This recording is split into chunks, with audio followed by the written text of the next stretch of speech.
If you feel satisfied and at peace with your sexuality, your sensuality, your body, your intimacy, your feelings, your identity, who you are, and have good sexual and reproductive health, you will, to a greater extent, have better self-esteem and feel accepted and comfortable in who you are.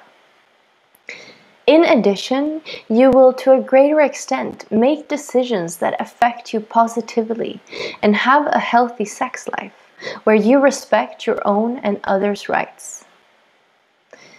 People with low self-esteem often feel inferior and might to a lesser extent respect their own or others' rights. To strengthen our players' self-esteem means that they will to a greater extent know where their boundaries are and set boundaries for others and stand up for themselves if someone crosses or does not respect their boundaries. Of course, this does not mean that everyone who is subjected to sexualization has low self-esteem. It is never the person who is subjected to violence that has done something wrong. It is the person who exposes the other to sexualization who is doing something wrong. It is important to remember that the most common reaction if we end up in a situation where we are subjected to sexualization is to freeze. This means that even if we would want to do something, we become so frightened or terrified so that our brain just shuts down and disables us from any other kind of reaction.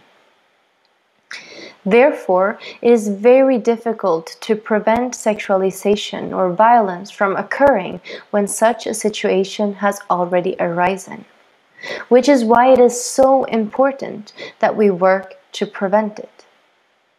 Talking about sensuality, intimacy, identity, and sexual and reproductive health and rights, as we talked about in the previous module, is very important in preventing and reducing sexualization.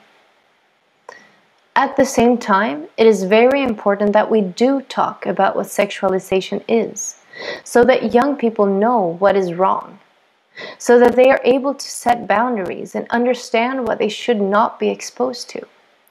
And if someone abuses them, to understand and know that they have done nothing wrong and that they can get support. It is very important that we talk about what sexualization is in order to prevent and stop sexual violence and abuse. It is incredibly important that we understand what is not okay early on. All sexual acts against your will are abuse and not okay. When we know that sexual violence is not okay and unacceptable, we can also, to a greater extent, put a stop to it before we ourselves or anyone around us is exposed. When we understand what sexualization means, we can also make sure that we ourselves do not act or behave in a violent or abusive way. But once again, just as important, if not more important, is to talk about what's okay, to talk about all that is good about sexuality, to talk about sensuality, intimacy, identity, and sexual and reproductive health and rights. If we talk about the positive aspects of sexuality, we build young, confident people who explore their own sexuality in a respectful way, both to themselves and others. But we unfortunately know that sexualization is common. It is difficult to know how common it is and to what extent it affects us, because few people actually report abuse. The vast majority of people exposed to sexualization do not speak about it or report that they have been subjected to any form of abuse.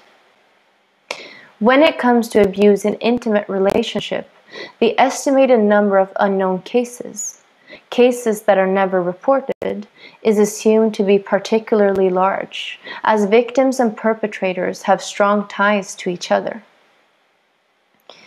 We know that girls and women are the ones most often subjected to physical, psychological, and sexual violence and abuse.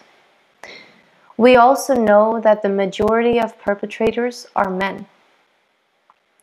This does not mean that women do not abuse or that all men do abuse, but it is simply a fact that most people suffering from abuse are girls and women, and the majority of the perpetrators that abuse are men.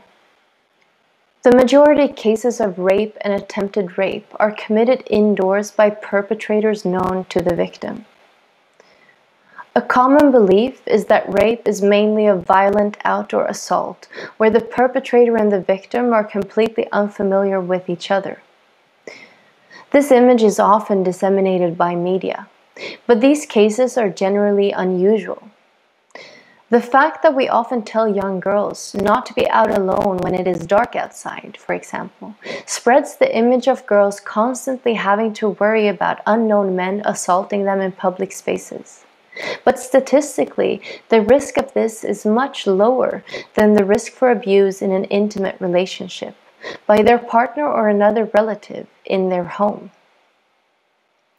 So that means that we spread myths that cause concern among girls and women and limit them in their everyday lives, while not preparing them for the greater actual risks, such as how they can recognize risks in a destructive relationship and leave it instead of getting caught up in a spiral of psychological violence and abuse, even though leaving such a relationship is, of course, very difficult.